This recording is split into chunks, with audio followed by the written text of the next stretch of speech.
فرانسا بەشێکە لە پرۆژەیەکە لە 2020ەوە پرۆژەیەکە لە سویدەوە لە سنتەرینینا بە هاوکاری ڕێکخراوی پاولێرە بەڕێوەچێ بۆ سەرتاسەری کوردستانە بەشێکی لەگەڵ گەنجانە ئیشکردن بەشێکیشی لەگەڵ ڕێکخراوەکان و دەستگا پەیوەندیدارەکان بە مەسلەی ژنانەوە. ئەم کۆنفرانسش بەشێکە لەو پرۆژەیە. کاری کۆنفرانسەکە ئەمڕۆ ئەوەیە کە چۆنیەتی ڕێکارەکانی گۆڕانکاری لە یاسایە نەک خودی تێکستی یاساکان.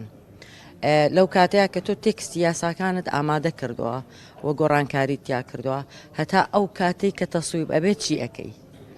مەسەلەن جاری وا هەیە لەوانەیە پێویستی بەوە بێت کە لۆبی بۆ دروست بکەی، نێتوۆرکی بۆ دروستکەی، ڕێکخراوەکان پێکەوە هاوکار بن بۆ ئەوەی کە فشارێکی زیاتر بێ بۆ دەستگا پەیوەندیدارەکان بۆ گۆڕینی یاساکان.